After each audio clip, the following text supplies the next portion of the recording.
이 누가복음 18장을 시작하면서 두 개의 이 비유가 등장을 합니다. 그 첫 번째가 재판장에게 간청하는 과부의 비유가 나오고요. 그 다음에 두 번째는 오늘 우리가 봉독한 바리새인과 세리의 기도 비유가 나옵니다. 이 두 비유의 공통점은 그 주제가 기도에 있습니다.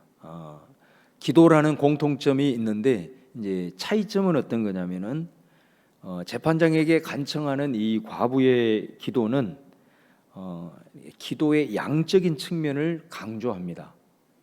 쉽게 얘기를 하면은 기도를 많이 해라, 그런 말입니다. 오늘 말씀에 봉독하지 않았지만은 1절에 보면은 항상 기도하고 낙심하지 말아야 할 것을 가르치기 위하여. 그러니까 예수님이 이 비유를 말씀하신 이유는 항상 기도하는, 그리고 늘 기도하지만은 때로는 응답이 더디거나 응답이 되지 않을 때도 낙심하지 말고 기도를 쉬지 말아라 라고 하는 이 교훈을 가르치기 위해서 이 비유를 말씀하셨다 이제라는 것입니다. 그래서 오늘 말씀에 보면은 그 비유의 내용을 보면 과부가 재판장에게 찾아가서 원한을 풀어달라고 하는데 이제 표현해 보면은 자주 틈나는 대로 찾아가는 거죠. 찾아가서 내 원한을 좀 풀어달라고 그렇게 이제 부탁을 하는 내용을 얼마나 자주 갔냐면은 재판장이 귀찮을 정도로. 그래서 얼마나 귀찮을 정도였냐면은 과부가 저렇게 내가 거절을 해도 불구하고 나를 이렇게 번거롭게 하니 내가 너무 괴롭다.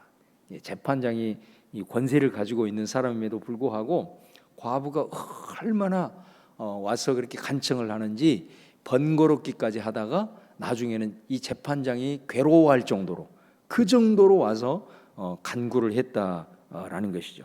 이 비유의 결론으로 예수님께서는 뭐라고 얘기하냐면 하나님께서 밤낮 부르짖는 택하는 자들의 원한을 풀어주지 않겠느냐, 그렇게 말씀을 하고 있어요. 그러니까 기도의 주제이지만 물론 이 안에도 많은 메시지가 담겨 있겠지만 이 두 비유를 비교를 해볼 때 이 전자에 대한 기도에 대한 비유는 정말 어찌하든 우리가 항상 기도해야 된다.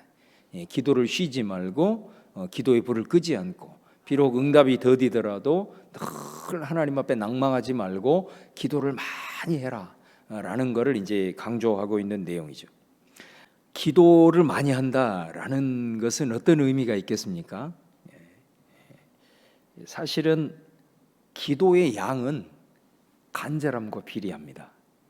우리가 기도를 많이 한다는 것은, 틈나는 대로 기도한다는 건 뭐냐면 그 안에 간절함이 있는 거예요. 여러분, 아무리 기도를 강조를 해도 기도는 억지로 할 수 있는 건 아닙니다. 그죠? 여러분들이 해보면 알잖아요. 영적 생활에서 제일 하기 쉬울 것 같지만은 제일 하기 어려운 것이 사실 기도입니다. 이 기도를 우리가 양을 많이 쏟아서 자주 하면서 정말로 나간다라는 것은 그만큼 그 안에 하나님을 향한 간절함이 있다라는 것을 이제 반증을 하기 때문에, 내가 정말로 이거 아버지께 구하지 아니하면, 내가 하나님 앞에 내 마음을 토로하지 아니하면 정말로 내게는 더 이상 소망이 없다라고 하는 그런 몸부림, 이것이 이제 기도의 양이 많다라는 그런 의미이죠. 그렇기 때문에 하나님이 눈여겨 보시고 그리고 때를 따라서 응답을 하시는 것이죠. 오늘 바리새인과 세리의 기도는 기도의 질적인 측면을 강조해요. 그러니까 다시 말하면 무작정 기도한다고 다 되느냐라는 메시지인 거죠. 아니라는 겁니다. 바리새인은 당시에 기도를 많이 하는 사람들로 유명한 그런 파가 아니겠습니까? 이 사람들은 기도를 정기적으로 할 뿐만 아니라 금식까지 정기적으로 했던 대표적인 신앙의 유형이 바로 이 바리새인들이라고 하는 거죠. 그럼에도 불구하고 그렇게 기도를 많이 하고 금식도 자주 했지만은 오늘 비유에 보면은 응답을 못 받잖아요. 하나님 앞에 옳다 인정함을 받지를 못한다라는 거예요. 오히려 우리가 봤을 때는 완전히 죄인으로 취급을 받는 세리가 오히려 하나님 앞에 의롭다 인정을 받고 응답을 받고 있다라는 것입니다. 왜 그러냐? 이걸 통해서 말을 하는 거죠. 기도는 단순히 많이 한다고 응답이 되는 것이 아니다라는 것을 이 바리새인과 세리의 이 비유를 통해서 우리에게 말씀을 하고 있는 거예요. 그러니까 누가복음 18장을 들어가면서 기도에 대한 두 가지 비유를 얘기를 하면서 우리가 자칫 잘못하면은 어느 한쪽에 치우칠 수가 있는 거예요. 그러나 양적인 측면과 질적인 측면을 우리가 항상 동시에 고려를 해라. 기도를 많이 한다고 그것만 붙들 게 아니라 또 기도는 뭐 양이 필요해, 질이 필요하지. 이게 하다 보면은 그런 사람들은 기도 안 하죠. 그러니까 양과 이 질에 대한 균형 감각을 가지고 하나님 앞에 나아갈 것들을 이제 특별히 강조하는 그런 부분들이 있습니다. 우리가 잘 아는 이 성 어거스틴이 아주 유명한 말을 했습니다. 이 세상에는 두 가지 종류의 죄인이 있다.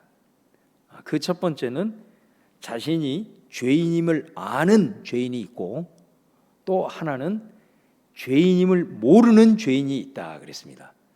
오늘 이 어거스틴의 말이 오늘 특별히 오늘 본문을 이해하는 데 있어서 아주 중요한 신앙적인 격언이 아닌가 싶습니다. 자, 이 말씀을 전제로 해서 오늘 우리가 이 말씀을 좀 보려고 하는데, 여러분, 예수님이 그 복음서에서 기도를 이렇게 가르치실 때 기도는 단순히 우리가 하나님 앞에 어떤 걸 원하는 것을 아뢰는 그런 차원을 훨씬 뛰어넘는다는 것을 우리는 기도 본문을 보면서 알 수가 있습니다. 가장 대표적인 것이 뭐냐면은 주기도문이죠.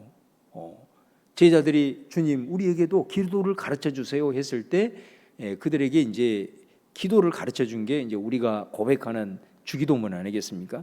근데 그 주기도문을 보면은 이게 하나님 앞에 우리가 이렇게 구해야 된다라는 의미도 담겨 있지만은 그보다 훨씬 더 포괄적인, 다시 말하면 예수님이 이 땅에 오셔서 우리에게 증거하시고자 했던 하나님의 나라, 이 하나님의 나라의 복음의 원리가 주기도문에 다 담겨 있는 너무나도 귀한 보물과도 같은 그런 메시지들이 그 주기도문에 다 담겨 있다라는 것입니다. 그래서 예수님의 이 기도의 내용을 보면 단순히 우리가 하나님 앞에 이렇게 기도해야 되고 또 이렇게 하면 이런 차원을 넘어서서 예수님이 우리에게 전하시고자 하는 하나님의 나라의 귀한 메시지들이 담겨 있다라는 것을 이제 알 수 있습니다. 자, 오늘 본문도 그와 마찬가지입니다. 오늘 내용을 한번 보시면 9절을 보면 또 자기를 의롭다고 믿고 다른 사람을 멸시하는 자들에게 이 비유로 말씀하시되, 그러니까 먼저 예수님은 이 비유를 말씀을 하시는데 예수님이 왜 이 비유를 말하느냐라고 하는 이유를 먼저 밝히고 있어요. 그러니까 어떤 사람을 염두를 해두고 지금 이 비유를 특별히 하고 있느냐라는 것입니다. 첫 번째 보면 자기를 의롭다고 믿는 사람들이다.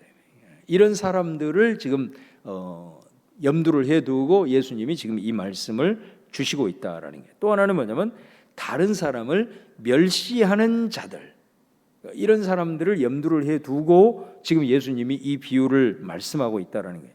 근데 사실 여러분, 자기를 의롭다고 믿는 사람들이나 다른 사람을 판단하고 정죄하고 무시하는 사람들이나 표현만 다르지 사실은 같습니다. 여러분, 어떤 사람이 다른 사람을 판단하고 정죄합니까? 자기가 의롭다고 생각하는 사람들이 이런 정죄하고 다른 사람을 무시하기가 쉽습니다. 그러잖아요. 그렇기 때문에 사실은 어떻게 보면 다른 말 같지만 똑같은 말인 거죠. 그러니까 왜 이 사람들이 다른 사람을 이렇게 판단하고 정죄하느냐? 자기를 의롭다고 믿는 사람은 의의 기준이 자기 자신이기 때문에 그렇습니다. 자기 자신이 모든 것의 기준인 것입니다. 그렇기 때문에 자기가 판단 기준이 되고 자기를 기준으로 늘 상대방을 보기 때문에 자기와 다르면 그 사람이 잘못된 것으로 여기기 때문에 비난하고 이렇게 멸시를 하게 된다라는 것이죠. 그래서 오늘 이 사람이 오늘 본문에 나오는 두 사람 중에 우리는 알 수 있는 거죠. 바리새인을 염두를 해 두고 예수님이 지금 이 메시지를 던지고 있는가라는 것을 이제 우리가 알 수가 있습니다. 사실 우리가 내 자신을 돌아보고 또 이렇게 신앙생활을 하는 우리 주변을 이렇게 바라볼 때 이런 오류에 빠지는 경우가 종종 있습니다. 종종 있습니다. 다시 말하면 모든 기준이 자기 자신이 되어가지고 자기와 다르면 잘못된 것으로, 다른 사람들은 잘못된 것으로 생각하는 사람들이 많습니다. 그리고 판단을 합니다.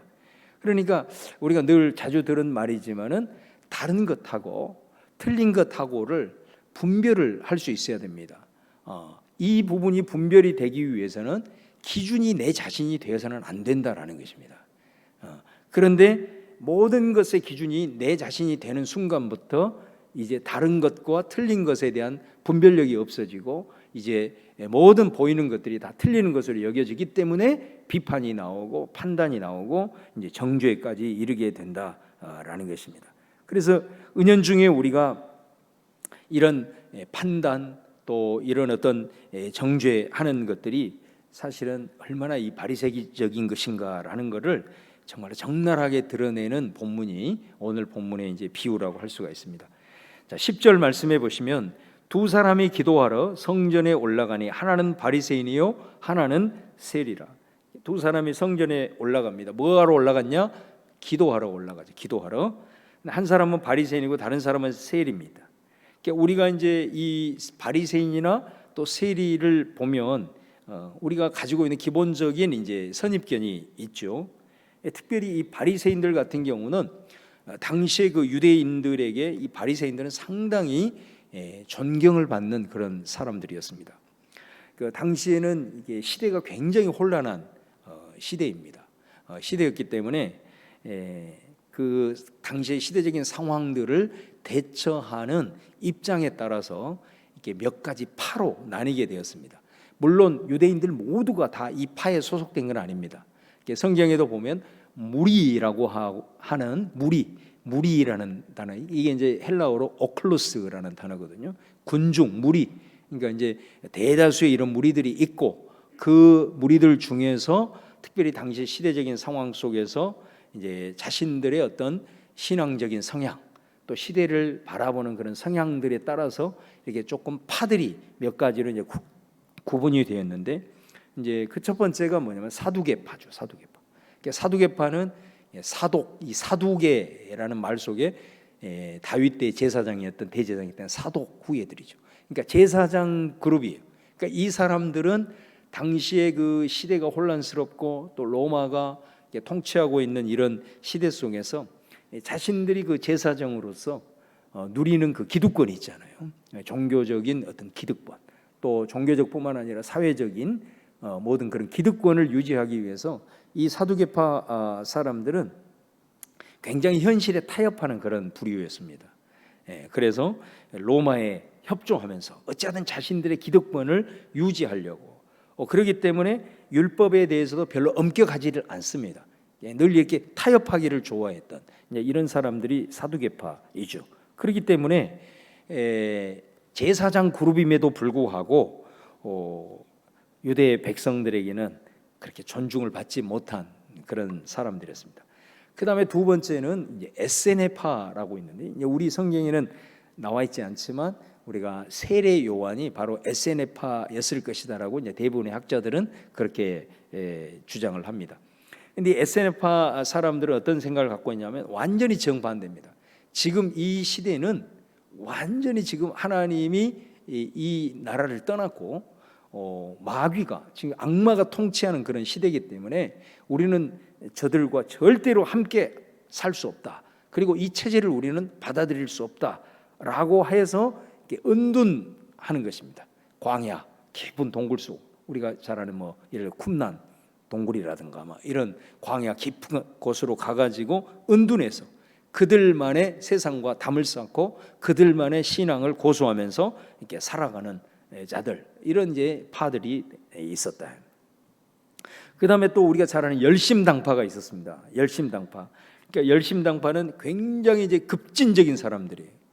그래서 이 사람들은 무엇이든지 그냥 행동을 먼저 하면서 현실을 참여하는 그런 분파라고 할 수가 있습니다. 그런데 이 사람들은 너무나도 급진적인 사고를 가지고 있었기 때문에 자신들의 일들을 행동을 추구하는 과정에서 폭력을 정당화하는 이제 그런 사람들이었습니다. 그래서 사람을 암살하고 뭐 이런 사람들의 이제 유형이었던 것이죠. 네 번째가 이제 바리새파입니다. 바리새파. 이 바리새파 사람들은 사두개인들처럼 현실을 타협하지 않았습니다. 또 에센파 사람들처럼 그렇다고 현실을 도피해서 세상과 담을 쌓고 살지도 않았습니다. 또 그렇다고 이 열심당파처럼 아주 극단적인 그런 행동도 하지도 않았습니다. 그러니까 이 사람들은 아무리 이 세상이 어둡고 혼란스럽고 악함에도 불구하고 현실을 떠나지 않는, 현실에 거주하면서 적극적이지는 않지만 소극적으로 철저하게 개인 영성으로 구별되어서 살아야 되겠다라고 하는 것이 바리새인의 입장이었던 거죠. 그렇기 때문에 이 바리새라고 하는 이름의 뜻 자체가 분리된 자라는 뜻입니다. 그래서 우리는 이 세상에 살면서도 이 세상에 소속되지 않고 철저하게 구별돼서 철저하게 율법을 준수하면서 개인적인 영성으로 구별된 삶을 살아가겠다라고 이제 생각했던 사람들이 바리새인들입니다. 그러니까 많은 유대인들에게 사실은 굉장히 존경을 받았던 그런 그룹이라고 이제 할 수가 있습니다.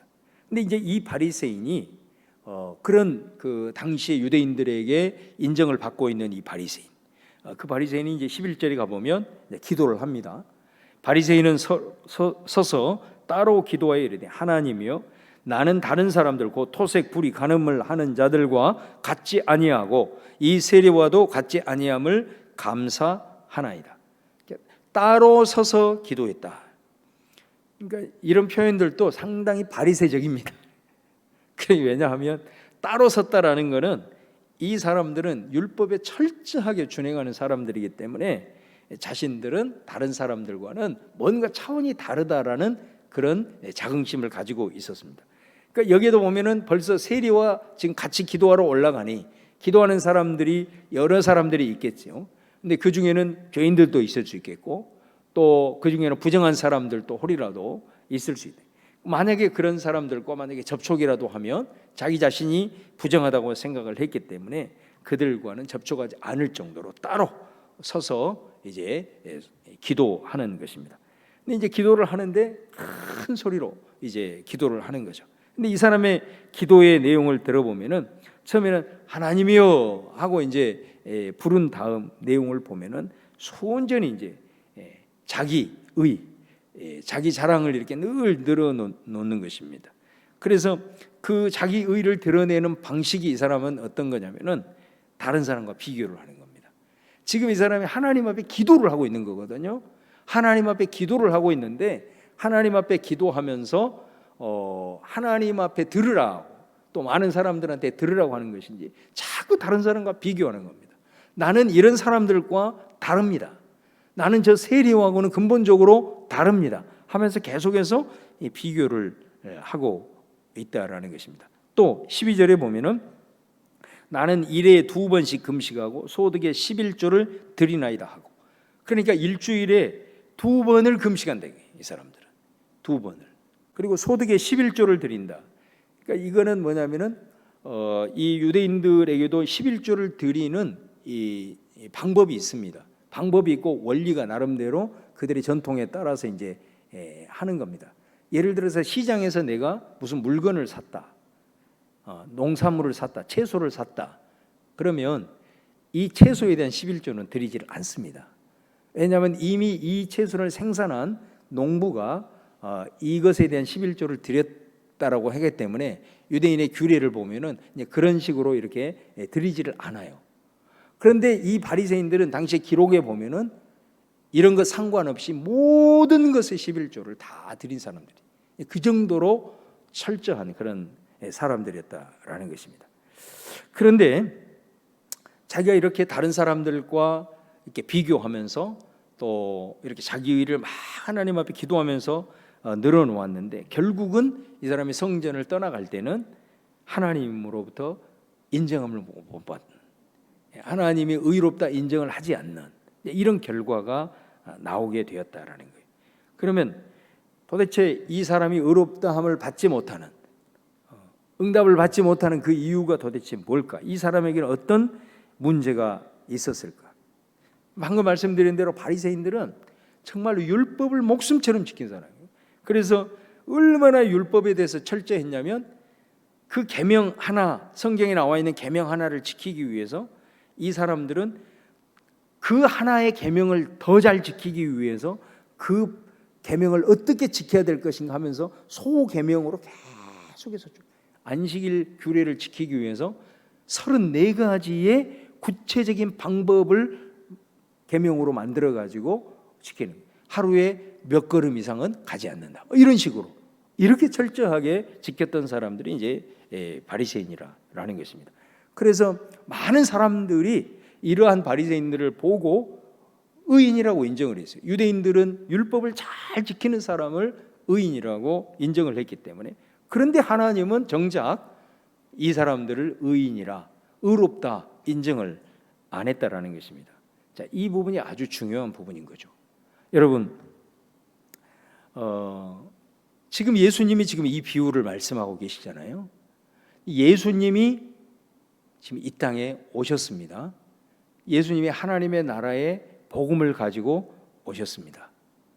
그런데 예수님이 오시면서 선포했던 그 복음은 지금까지 율법에 근거한 가치를 뒤집어 엎는 그러한 메시지들이 상당히 많았던 것을 보게 됩니다.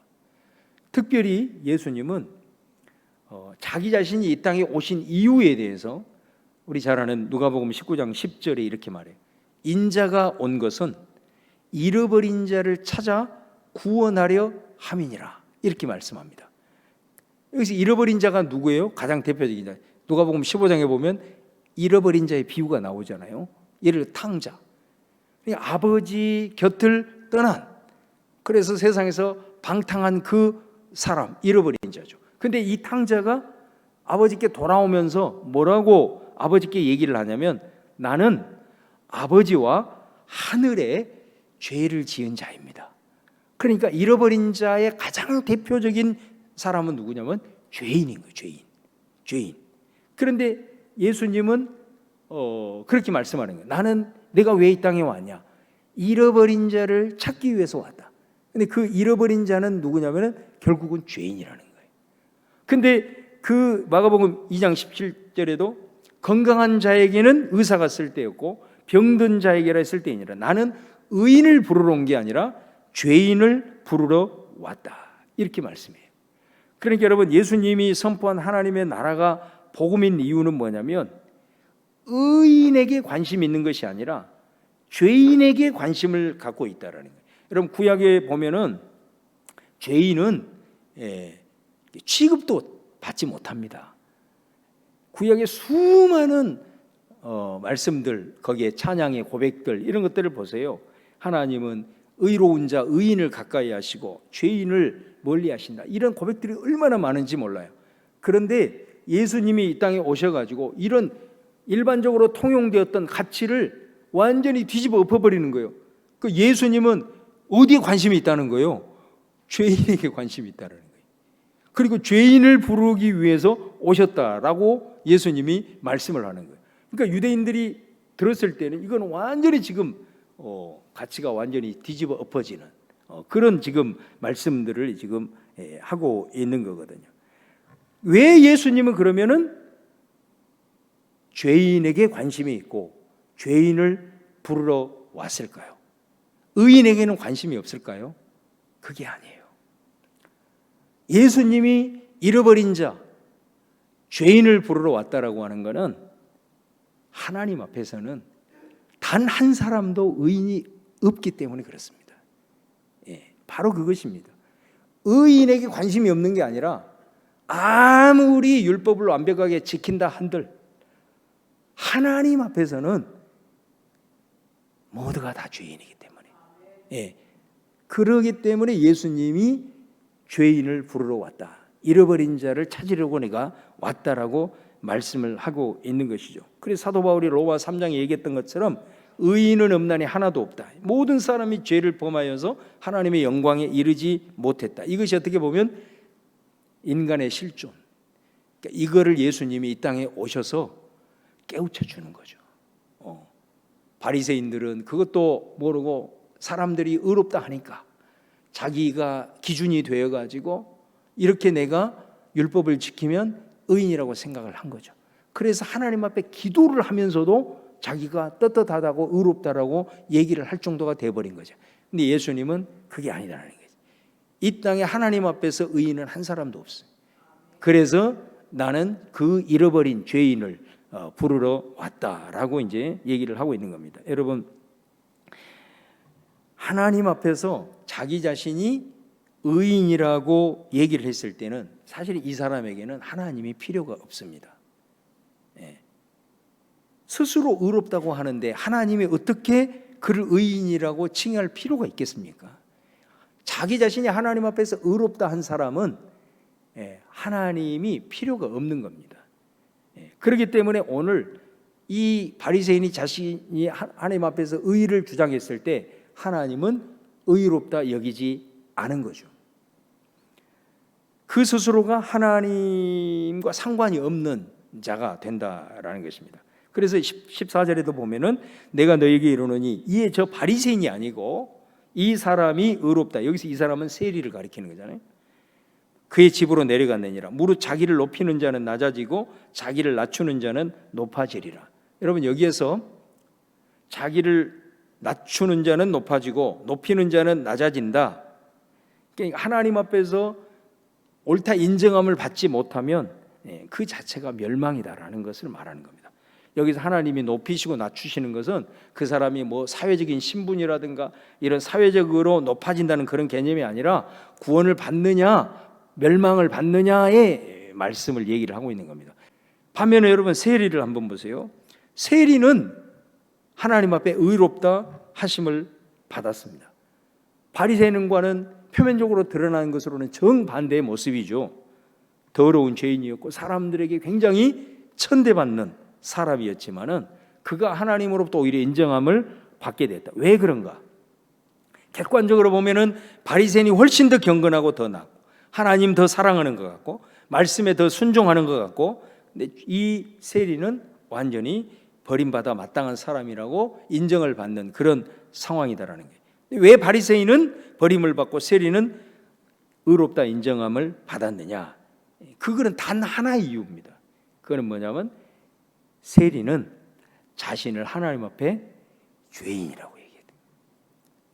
죄인이라고 얘기했다는 거예요. 너무나도 놀라운 거예요, 이게. 그래서 예수님이 오셔서 이 복음으로서 가치가 완전히 지금 전도된 거예요.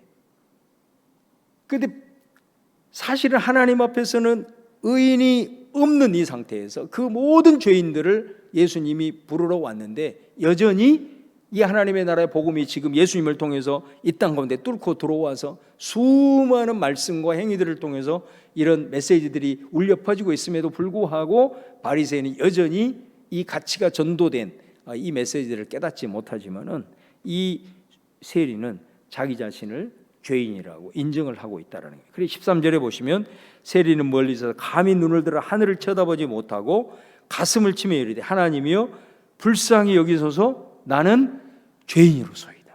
죄인으로소이다.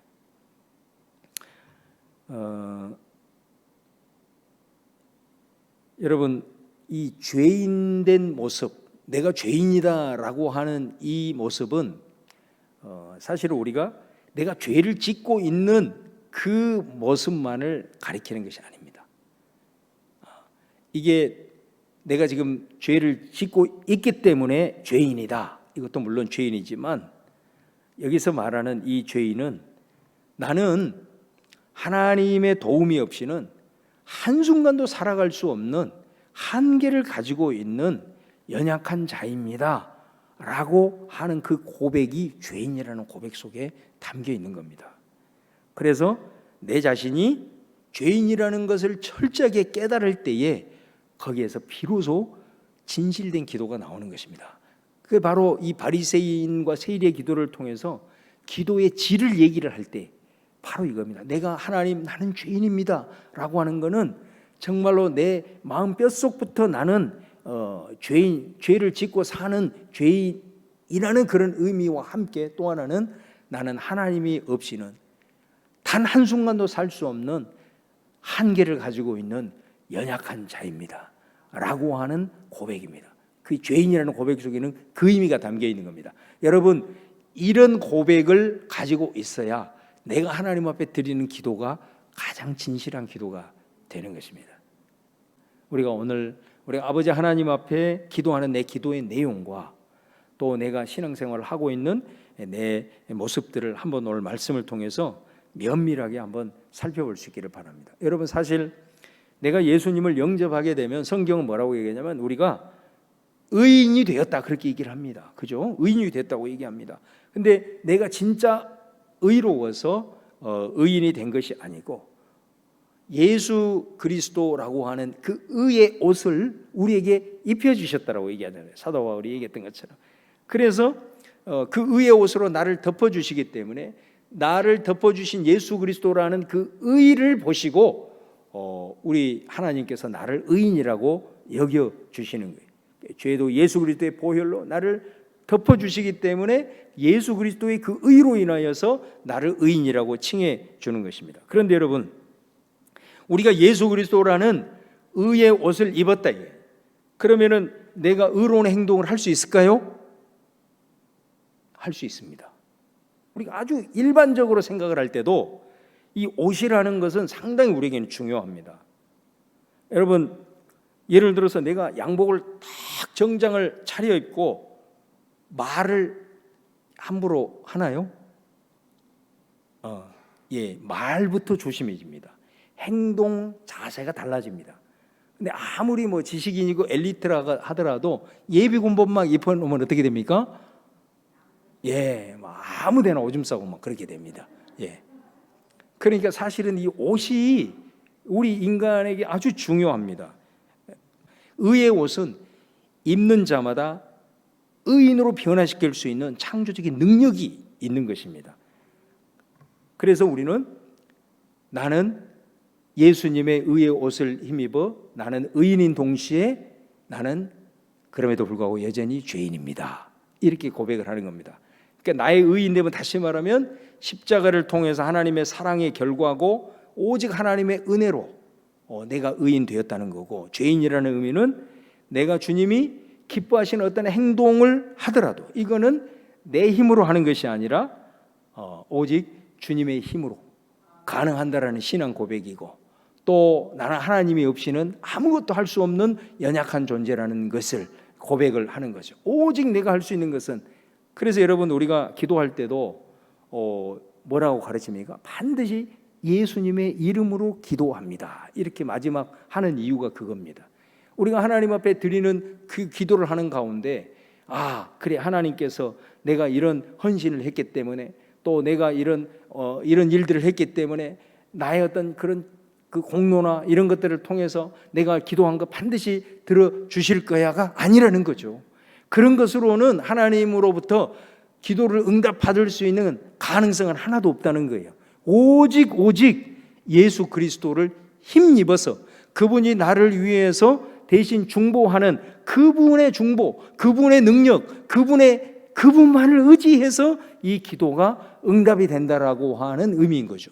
그러니까 우리가 예수 그리스도를 믿음으로 예수 그리스도의 의의 옷을 입어서 나는 의인이지만 그 속에서 하나님의 사랑을 알고 하나님의 전적인 은혜를 알지만 그럼에도 불구하고 나는 예수가 아니면, 하나님이 아니면 아무것도 할 수 없는 연약한 존재라는 것을 고백하면서 오직 예수의 힘으로, 예수의 능력으로 내가 변화될 것이다라고 하는 믿음으로 나아가는 것이 우리 그리스도인의 합당한 모습인 줄로 믿습니다. 여러분, 바리새인이 정말로 자기 자신이 죄인이라고 스스로를 여겼다라고 한다면 아마 오늘 이 고백의 내용은 많이 달라졌을 겁니다. 세리를 바라보면서 긍휼히 여기고 세리를 판단하거나 정죄하지 않고 그 세리에 대한 불쌍히 여기는 마음을 가졌을 거예요. 여러분, 말씀을 마무리하면서 그 유명한 전도자인 D.L. 무디가 전 세계를 돌아다니면서 많은 그 부흥 집회를 했습니다.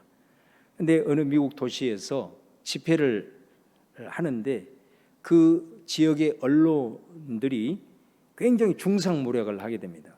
그래서 막 온갖 허위 선전을 해가지고 그 집회를 방해하고 무디의 이 명예를 굉장히 실추시키는 그런 일이 있었습니다.